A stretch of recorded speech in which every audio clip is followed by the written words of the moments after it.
What is going on, everybody? Welcome back to the channel. Today, I have the all-new Himiway A3 electric bike to show you guys.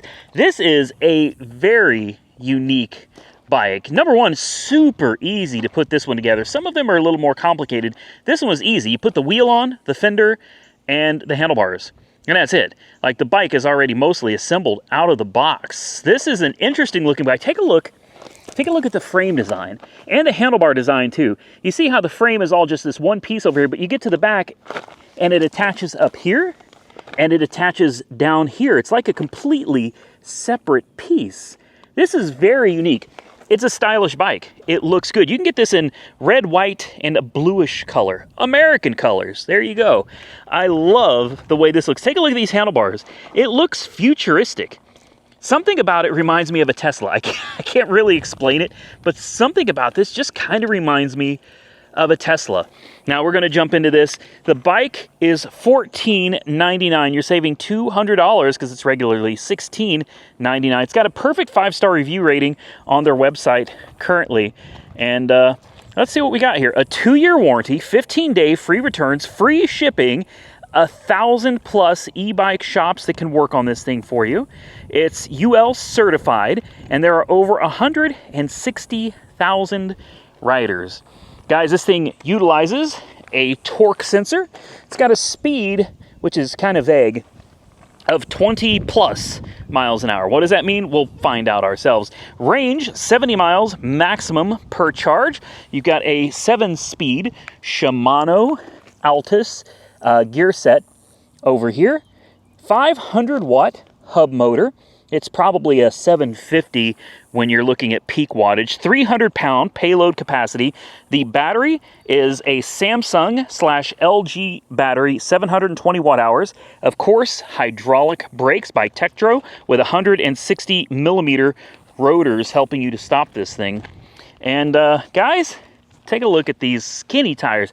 This is something we're not familiar with on the channel. Rarely do we get a bike with skinny tires. These are interesting. They're a little bit over 26 inches, like 26.2 or something. And they're not super thin, but these are not off-road tires. You guys may notice.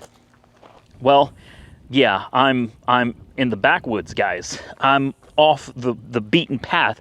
It's all gravel out here. I want to make it perfectly clear. This bike was not intended for this type of terrain. However, because they sent me the bike, I'm gonna do it anyway. Okay, we're gonna try it out on some rough terrain, and then we're gonna take it out on the main road, which is what this bike was actually designed for. This is more of an urban/commuter style bike. So you've got a rack on the back, you could put on a backpack, you could throw a pizza, you could deliver, whatever. You could do a lot with this bike. And I think part of what makes this remind me of Tesla is the minimalistic design of this bike. I mean, there's just really nothing flashy, nothing fancy, but it looks so good.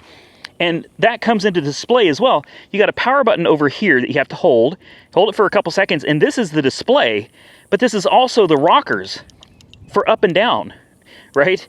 This is cool. I don't know how well it comes out on camera. It is a super bright day today, but your pedal assist up, hear that click? Down. Up. Down. Now, to turn on the headlight, I think you just hold it up. The headlight should be on right now. See, it is on. And then you got a tail light in the back that should also be on at this point. Forgive me, guys. Super hot and bright sunny day here in Oklahoma. It's going to make seeing this stuff kind of difficult. To turn the headlight off, there you go. You just hold it, and then the screen brightens up. So hold, and it comes on. Hold it again, and it turns off. Now, here's the one thing that I'm not familiar with. Okay, turn pedal assist up, your battery's down there, your speed is in the middle, and then you've got this right here. This is a push throttle. You've got a really nice, quick Shimano shifter here for up and down. Your down is this bottom button, and then up is this button right here. So, really nice. The only thing that I really could complain about with this bike is just the wiring. There's so much wiring and lines and stuff going on in front of me. This is pretty common with most bikes, but it just sticks out. It'd be nice if there was a way to kind of cover a lot of this up, make it look a little bit neater. Other than that, though, the bike looks amazing. Now, I've already ridden it on this gravel road here, so I know what to expect. You may notice we don't have a suspension up front, right? So it is gonna rattle your teeth a little bit going up and down this gravel road. However, like I said, commuter, urban style bike, delivery bike, whatever, this is really made for the streets. Why don't we go ahead and take a little run on this gravel, then we'll take it out on the main road, which is where this bike really belongs. All right, let's take off and see how it does. Torque, not a whole lot of it, guys. This is not a bike that's gonna rip you out of your seat, you know what I mean? It gets going up to speed, nice and smooth, linear. One complaint that I have is the screen, though. I mean, I understand this bike has a really minimalistic design, and I can appreciate that, but the screen doesn't show me anything. It shows me my battery level, it shows me my pedal assist level, and it shows me my current speed, and that's it. I don't have any way of seeing my mileage. I don't have a trip meter. You know, I can't see how far the bike has ever been ridden in total. I can't see how far I've ridden on an individual trip. There's no information on that minimalistic display.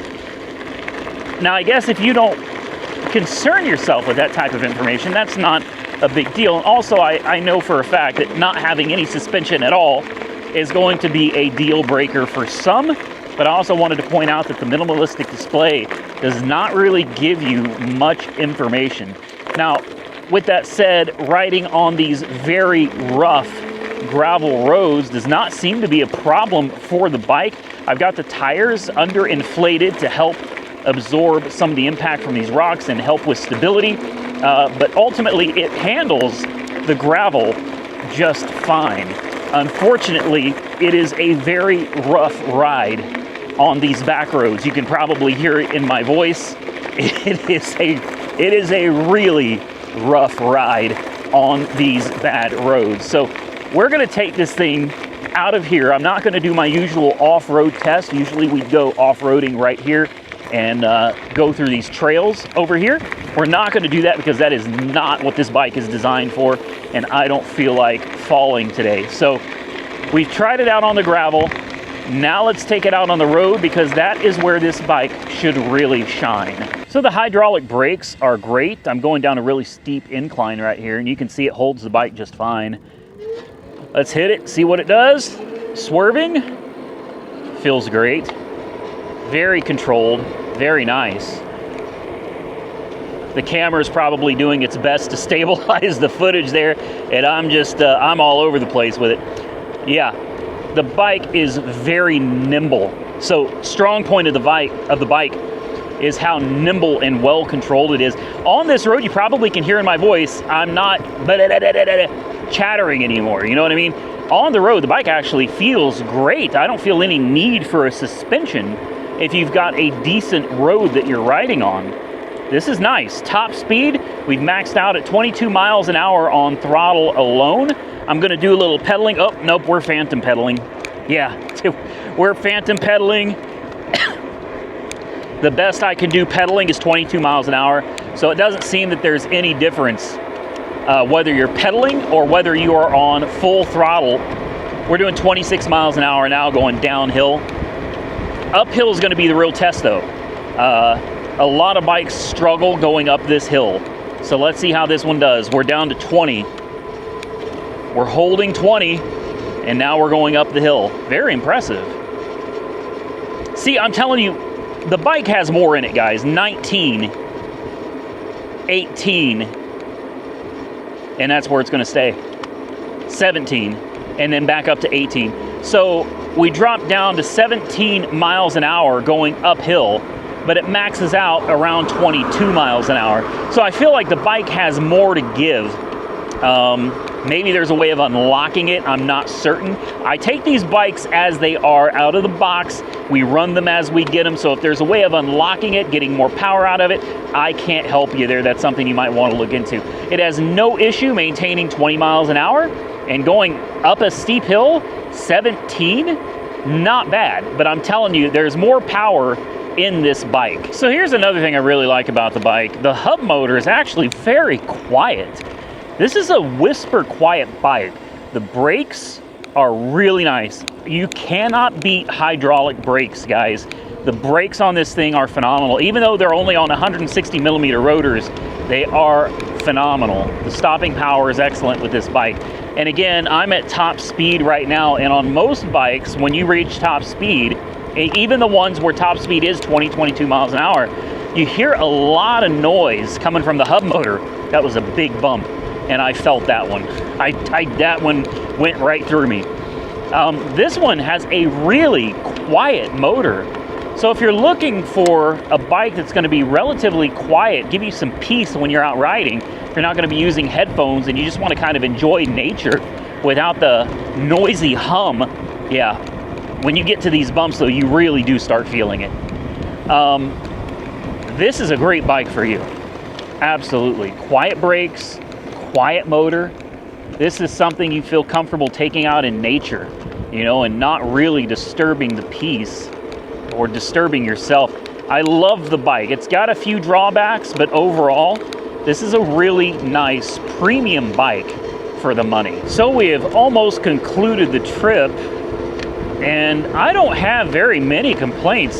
This is exactly the type of product I expect from Himiway. They make some great electric bikes, and this one is no exception to that at all. Yes, you can go off-road if you want to. Would I recommend it without a suspension? No, I do not recommend you take this bike off-roading with no suspension at all. It will rattle your teeth and your brain.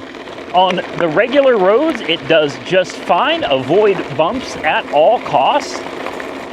Other than that, solidly built, quiet, and very well handling bike. This is a very nice bike, guys. So Himiway, thank you. We're gonna now stop. We're gonna check the battery, even though we can't see how far we've gone. You guys already know, we usually go 5 to 6 miles.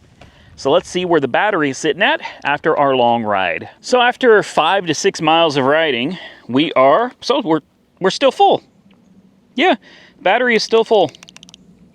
So pedal assist is on the top, battery level is on the bottom, and it hasn't moved at all in 5 miles. Not bad. So I'm gonna say the range is gonna be really good on this bike. I did very little pedaling. It was mostly full throttle, going up some pretty steep hills, around corners, slowing down, speeding up again. I mean, I've really put it through its paces.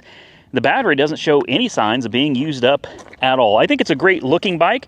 It feels good. My biggest complaint is the minimalistic design of the screen. I'd like more information on the screen and the seat. Guys, after 5 miles, my backside is killing me. All right, so I would replace the seat immediately. Thankfully, there's really no tools required. It's one of those thumb ones. You just pop it out, pull the seat out, you can drop another one in relatively easily. Get yourself a nice, thicker, padded seat. Now, they do have accessories for this bike as well. They've got like a front basket. They've got all kinds of stuff that you can add to this bike. And for the price, it is a wonderful bike. But keeping everything fully transparent and honest with you guys, the seat. Get a better seat immediately. The screen, you can deal with the screen. You know, you don't have to know how far you've gone, and there's apps on your phone that you could use for that anyway. So I get that they were trying to keep with the minimalistic design of the bike. I see that, and I think it looks really, really good. But the seat, please, get yourself a better seat. With that, thank you to Himiway for sending me their all-new A3. I'm going to put a link below this video, and if they offer a discount code for my viewers, I'm going to throw that below as well. Thank you all so much for watching. I will see you all very soon in the next one.